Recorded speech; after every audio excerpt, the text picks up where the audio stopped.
व्यवस्थापन समितीचे अध्यक्ष त्याचप्रमाणे उपसरपंच चिटोली गावाचे अनिल भाऊ गोपे यांना विनंती करतो की त्यांनी मनोगत आपलं या ठिकाणी व्यक्त करावं आणि आमच्या विद्यार्थ्यांना शुभेच्छा द्याव्या. आजच्या निरोप समारंभ प्रसंगी या ठिकाणी उपस्थित जिल्हा परिषद आणि पंचायत समितीतून केंद्र प्रमुख ज्यांची जबाबदारी असते असे या ठिकाणी केंद्र प्रमुख, या शाळेला मुख्याध्यापक पद हे ज्यांच्या वाट्याला नव्हतं परंतु त्यांनी ते स्वीकारलं आणि यशस्वीरित्या ते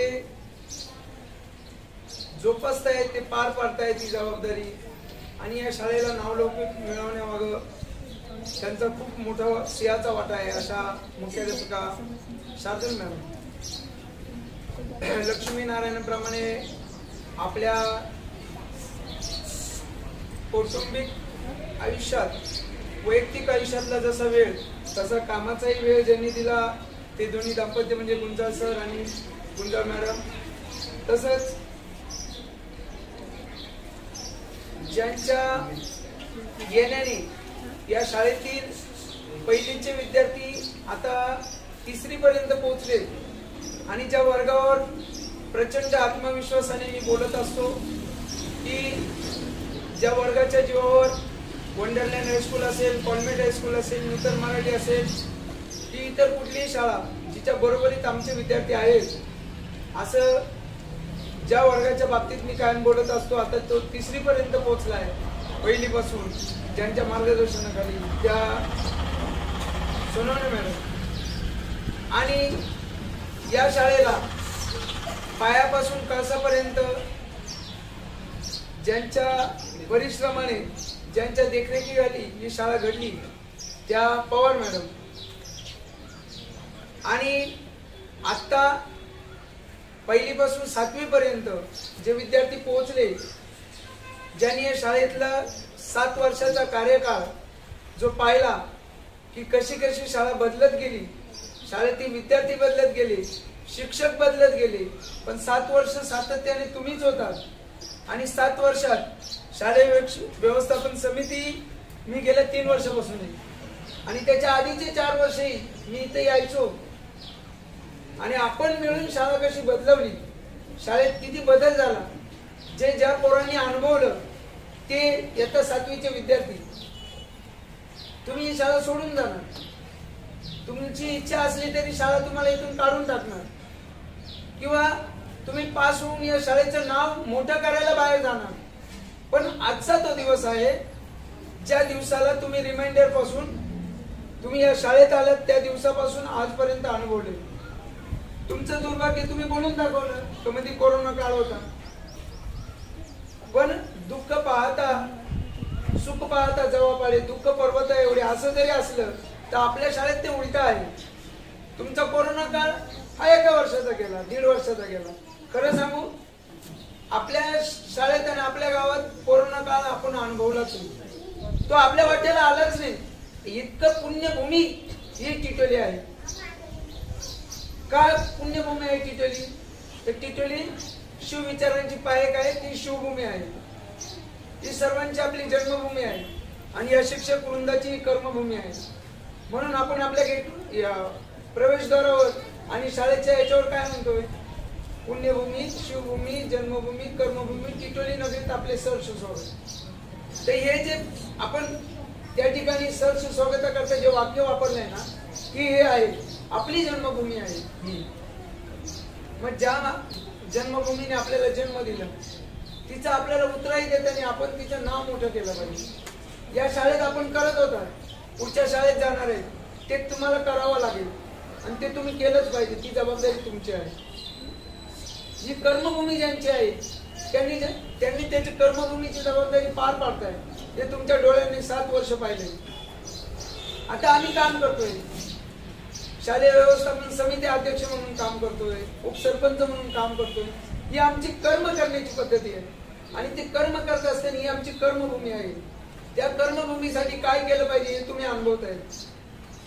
ही शिवविचारांची भूमी आहे, तुम्ही कायम अनुभवतात. आपल्या प्रवेशद्वाराचं नाव काय? छत्रपती शंभूराजे प्रवेशद्वार. दुसऱ्या प्रवेशद्वाराचं नाव काय? छत्रपती शिवाजी महाराज नगर. आपल्या गावात शिव स्मारक आहे. म्हणजे आपण शिवाजी महाराजांनी कसं शिवतंत्र, आता आम्हाला जे पुस्तक दिलं नाही तर शिवसूत्र, हे तुम्हाला वाचायला मिळेल. त्यांचं जे शिवसूत्र होतं जगण्यामागं ते आपण अवलंबलं पाहिजे. कारण शिवसूत्र अवलंबलं तर माणूस अयशस्वी होतच नाही. तुम्ही ज्या क्षेत्रात जाल, जिथं जाल तिथं तुम्ही सर्वोच्च पदावर जा आणि त्याचं शिवसूत्र तुम्ही अवलंबलं पाहिजे. म्हणून आपल्या गावात आपण शिवसूत्रांची ऍक्टिव्हिटी ठेवतो.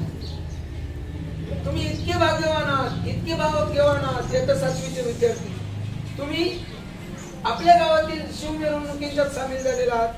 तुम्ही शिवजयंती आपल्या अनुभवलेल्या आहात. आपल्या शाळेत कितीतरी शिव विचाराची तुम्हाला ऍक्टिव्हिटी करायला मिळाली. बरं सांगा बरं, याच्या आधीच्या विद्यार्थ्यांना शिवरायांचा पिक्चर पाहायला मिळाला का? तो कोणाला पाहायला मिळाला? 7वी वाल्यांना. बरोबर. त्याच्यानंतर जी भव्य दिव्य अशी गॅदरिंग झाली ती तुम्हाला अनुभवायला मिळाली की नाही? म्हणजे आता कोरोना काळात जे पोर आहेत त्यांना या वर्षी मागच्या वर्षी अनुभवायला मिळाली का? पण तुम्ही इथं असताना तुम्हाला ती अनुभवायला मिळाली. भव्य दिव्य खर्च केला, भव्य दिव्य स्टेज केला, याच्या अगोदर काहीच नव्हतं. पण याचे हे नशीब कोणाचे आहे? तुमचे. त्याच्यानंतर तुम्ही मुरुड, जंजिरा, रायगड म्हणजे किल्ले पाहायला गेले. हे कोणाला पाहायला मिळालं? त्याच्यानंतर तुम्ही यावर्षी पट्ट्या किल्ल्याला गेलात. तर तुमच्या एवढे नशीब कोणाचे का नाही? मी हे सांगतो. तुम्हाला तंत्र शिक्षक आहेत, तुम्हाला मुख्याध्यापक आहेत, तुम्हाला जीव लावणारे आई वडिलांप्रमाणे दोन्ही गुंजा सर, गुंजा मॅडम आहेत. आणि तुम्हाला ज्यांनी त्यांचं बाळ इतकं छोटं होतं तरी देखील बाळाला घरी ठेवून तुम्हाला शाळेत पहिल्यांदा शिकवायला यायच्या. आणि ते बाळ म्हणजे पोटात होतं तरी देखील त्या मोठी रजा घेऊन न थांबल्या आणि इथे येऊन तुम्हाला शिकवलं. त्या पवार मॅडम तुमच्यासाठी इथं आहे. तुमच्या जागी जर मी असतो ना तर आज मी अक्षरशः रडलो असतो. एवढं प्रेम या शाळेने तुम्हाला दिलं. शाळेला तुम्ही काय दिलं तर मी सांगू. समीक्षा, गायत्री, ती जान्हवी, ती योगिता, तो कृष्णा, म्हणजे हे जे पोरं आहेत ना हे माझ्या नंतर आहेत अष्टपैलू विद्यार्थी आहेत की ज्यांना एका विषयात सोडलं आणि तिथून त्यांनी काय आणलं नाही, असे विद्यार्थी नाही. हे विद्यार्थी पुढच्या येणाऱ्या 7वीच्या वर्गात मला दिसत नाहीत अजून. की हे गेले तर 6वीचा वर्ग काय करणार हे करण्यासाठी. तर आता 6वीच्या विद्यार्थ्यांची ही जबाबदारी आहे की आपल्यानंतर यांच्यासारखं आपल्याला आपल्या शाळेचं नाव मोठं करायचं, आपल्याला शाळेत यांच्यासारखं वागायचंय.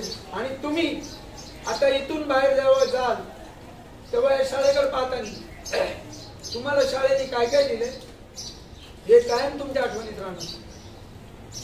आणि येणारा 6वीचा वर्ग, तुमच्या आधी पण वर्ग होता ना ते पण विद्यार्थी चांगले होते. तो कृष्णा, त्याच्यानंतर त्या 2-4 मुली, हा ओंकार, यांनी सुद्धा खूप काही चांगल्या गोष्टी आपल्या शाळेला दिल्या. गणेश शाळेच्या भाषणात करा. या ज्या गोष्टी तुम्हाला या शाळेने दिल्यात या पैशानी परत फेड होत नाही. तुम्ही किती श्रीमंत झालात, तुम्ही किती मोठे शिकलात तर तुम्हाला इथे येऊन जसं आता आम्ही शाळेसाठी वेळ देतो तसा वेळ तुम्हाला द्यावा लागेल भविष्यात. या शाळेच्या प्रगतीसाठी तुमच्या खिशात पैसा आला, तुमचा पैसा शाळेला द्यावा लागेल तरी सुद्धा तुमची उतराई होणार नाही. तुम्हाला जे ज्या गोष्टी मिळाल्या या तुम्हाला दिल्या नसत्या तरी यांचे पगार थांबले नसते, तरी आमचं काम थांबलं नसतं. पण जे जे आपणासी ठावे ते दुसऱ्याशी द्यावे, शहाणे करून सोडावे सकळ जण. तुम्हाला जे जे आलं ना ते तुम्हाला आता दुसऱ्यांना द्यावं लागणार आहे.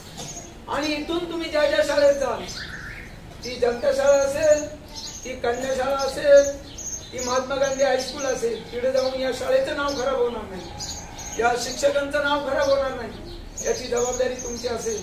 तिथे जाऊन तुम्हाला कोणी म्हणलं तू कुठल्या शाळेतून आलाय तर तुम्हाला अभिमानाने सांगावशी वाटलं पाहिजे की मी जिल्हा परिषद प्राथमिक शाळा किशोरीतून आलेला आहे, मी त्या शाळेतून आलेली आहे. म्हणजे तुमच्या त्या कर्तृत्वावर, तुमच्या त्या कामगिरीवर या शाळेचं नाव, या गावाचं नाव, तुमच्या आईबापाचं नाव देखील अवलंबून आहे. आज तुम्ही इथून जाल, तुम्हाला आज जरी आठवण कमी आली तर उद्यापासून रोज रोज रोज रोज रोज रोज या शाळेची आठवण येणार. नंतर तुम्हाला इथं यायला मिळेल पाहुण्यासारखं. आज तुम्हाला ही शाळा, आजचा दिवस अनुभवायला मिळेल. हा माझा बेंच आहे, उद्या राहील का? नाही. तुम्ही इथं झाडे लावले, हे माझं झाड आहे, उद्या ते 6वीच्या वर्गाकडे जाईल. हे माझे शिक्षक आहे, उद्या तुम्ही नाही म्हणू शकत. या गोष्टी आता मी पाहिलं, या ज्या 4-5 मुली ज्या साड्या नेसून आल्या, आता शासनाने 18चे 21 केले म्हणून ठीक आहे, नाहीतर 2-4 वर्षांनी यांनाच मागणी आल्या असते ना, आम्हाला त्यांच्या याच्यात मिरवायला लागलं असतं. इतक्या पटकन मोठ्या दिसायला लागल्या पोरी.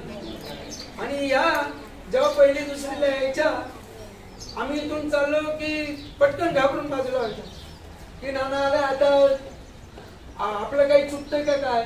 पण आज त्यांच्यात इतकी डेअरिंग आली की त्या एक सूत्रसंचालन करू शकतात, एक इव्हेंट करू शकतात, त्या आमच्या मुलाखती घेऊ शकतात, इतक्या हुशार झाल्या. आम्हाला म्हणजे तुमच्या वर्गात माझा मुलगा देखील आहे. तुम्ही जेवढं चांगलं काम कराल तेवढं बाप म्हणून आम्हाला आवडेल.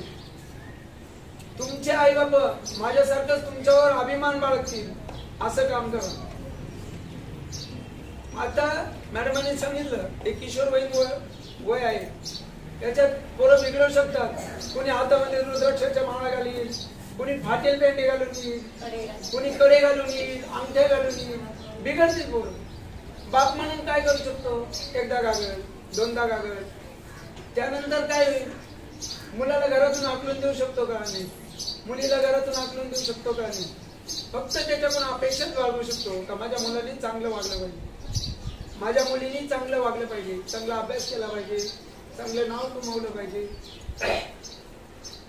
तर तुमच्या आई बापाचं नाव तुमच्या हातात आहे याच्या पुढे. त्याच्याबरोबर शाळेचं नाव तुमच्या हातात आहे, या शिक्षकांचं नाव तुमच्या हातात आहे. तुम्ही चाललात ही जबाबदारी तुम्ही पार पाडली पाहिजे. चुकून तुमच्यातलं कोणी गडबड करताना यापुढे या टिटोली परिसराच्या बाहेर मला दिसलं तरी देखील मी तेवढंच जोडेल जेवढं माझ्या पोरांना जोडतो. पण याच्या बाहेर तुम्हाला जी जी मदत लागेल, तुमच्या आई बापाप्रमाणे आणि नाना तुमच्या सोबतच आहे आणि हे शिक्षक देखील तुमच्या कायम सोबत राहतील. आजचा दिवस हा जरी भावनिकतेचा असला परंतु आनंदमय, कुठलीच गोष्ट ही चिरंतर राहत नाही. तुम्ही इथून जसं पहिलीतून 4थीतून आपल्या अंगणवाडीतून इथं आलात, इथून 8वीला जाणार, 8वीतून कॉलेजला जाणार, प्रत्येक दिवस असा बदलत जातो. मात्र आपण बदलायचं, आपले जे विचार बदलून द्यायचे. आपण इथून गेलो म्हणजे शिक्षक आपले राहिले नाही, आता आपल्याला काही जबाबदारी नाही, घेणं नाही. काही आहे टुक्कर पोरं जे मागच्या बॅचचे, जे इथे मोबाईल खेळत बसतात, ते जाण नाही ठेवत, आता हे शिक्षक आपले नाही राहिले.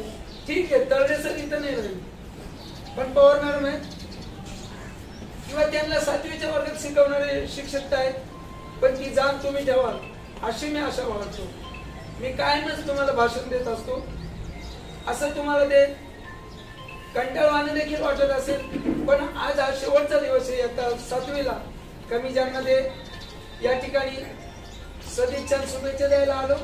परंतु काही गोष्टी ज्या मला वाटल्या मनाला, त्या ज्या तुम्हाला सांगाव्या, ज्या तुमच्या आयुष्यात कामाच्या आहेत, म्हणून मी त्या तुम्हाला सांगितल्या. या शाळेत जसं तुम्ही रिटायर होते तसं एक ना एक दिवस शालेय व्यवस्थापन समिती म्हणून आम्हाला रिटायरमेंटची वेळ येणारे नवीन विद्यार्थी तुम्ही यांच्यापेक्षा सरस कामगिरी केली तर तुमच्या शाळेचं नाव, तुमच्या आईबापाचं नाव, शिक्षकांचं नाव उंचावेल. आता इयत्ता 6वीला कोण कोण आहे जरा वरती आज बोट करा बरं. इयत्ता 6वीला 6वी बरोबर ना? आता हे 7वीचे विद्यार्थी गेले ना, काही सर्व जबाबदारी तुमची. तुमच्यातला कोणाला तरी गायत्री म्हणून पाहावं लागेल, तुमच्यातला कोणाला तरी समीक्षा म्हणून या ठिकाणी म्हणजे डान्स, कराटे, सूत्रसंचालन हे करून शाळेला बक्षीस आणून द्यावं लागते. तुमच्या कोणाला तरी कृष्णासारखं काम करून किल्ला बनावं लागेल, पण तुम्ही त्यांच्यापेक्षा सरस कराल अशी आम्ही का आशा बाळगतो? कारण त्यांना आता यातले एक मुलीने सांगितलं मी 5वीला आले, मी 4थीला आले, मी 3रीला आले, पण तुम्ही पहिल्यापासून आहात, तुम्हाला या मॅडम आहेत, तुम्हाला हे सर आहेत, यांच्यापेक्षा जास्त काळ तुमच्या सोबत काढणार आहेत ते, मग तुम्ही यांच्यापेक्षा चांगले काम कराल. आणि आता 7वी आले, तुम्ही इथून बाहेर गेलात, जे मागच्या बॅचचे विद्यार्थी होते त्यांच्यापेक्षा चांगलं काम कराल अशी मी आशा बाळगतो. आणि हे मला तुम्ही तोंडाने बोलून दाखवण्यापेक्षा रोजच्या वागण्यातून दाखवा. मला तुमच्यावर सर्वात जास्त भरोसा आहे, कारण ही जी बॅच आहे ही मी जेव्हापासून या शाळेत आलोय ना, म्हणजे शालेय व्यवस्थापन समिती अध्यक्ष म्हणून, तेव्हापासून ही सर्वच बॅच इथं आहे. आणि मी पाहिले, मी टिटोली एज्युकेशन पॅटर्न आहे ना, कोणासाठी जर तयार केला असेल तर खऱ्या अर्थाने या विद्यार्थ्यांसाठी जे आता इथून सोडून चालले.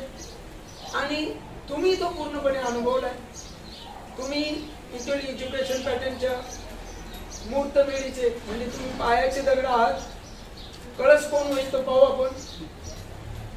तुम्ही तो अनुभवला, तुम्ही त्याचा आनंद घेतला आणि त्या प्रत्येक गोष्टी म्हणजे डान्समध्ये, गायनामध्ये, जुडो कराटेमध्ये, इतर स्पर्धांमध्ये तुम्ही जे जे शिकलात ना आयुष्यात ते नुसतं शिकून नाही, ते तुम्ही म्हणजे एखादं सॉफ्टवेअर ऍप्लिकेशन ते तुम्ही वापरलं पाहिजे. शिकलं ते वापरलं पाहिजे. छत्रपती शिवरायांनी काय केलं, प्रत्येक ठिकाणी जे ते शिकले ना ते त्यांनी वापरलं आयुष्यात. प्रत्येक वेगवेगळ्या टायमिंगला वापरलं आणि प्रत्येकात वेगवेगळी कुवत असते. तुम्ही जो पिक्चर पाहायला गेलात त्याच्यात तुम्ही पाहिलं का की एक मावळा ज्याला आग्नेय नाव दिलं होतं, आग्नेय, त्याने काय केलं, त्याच्या वाटेवर काय आलं, साप चावला. तो थांबला का? शेवटला एका जातात कारण ते घसरून आपल्या जवळचे स्फोटक उडवले, पण शत्रूचे किती मारले, अनेक मारले. म्हणजे शेवटच्या क्षणाला तुमच्यात जे कॅलिबर आहे ते वापरा आणि ते वापरून तुम्ही तुमच्या गावासाठी, तुमच्या घरच्यांसाठी, तुमच्या शाळेसाठी ते नाव मोठं करा. कोणात कुठलीही कला असेल ती पुढे येऊ द्या आणि तिचा सदुपयोग करा. आता तुमचं टोळकं जे आहे ना, म्हणजे मैत्रिणींचं टोळकं, मित्रांचं टोळकं, हे बघलं, पण त्या मित्रांना कधी विसरू नका, त्या मैत्रिणींना कधी विसरू नका जे तुमच्या सोबत या ठिकाणी आणि त्यांना मदत लागली एकमेकाला, ती करत राहा. पुढे जाऊन अजून चांगले मित्र त्याच्या जोरावर तुम्हाला मिळतील. माझं लांबलेलं भाषण मी थांबवतो आणि तुम्हाला सदिच्छा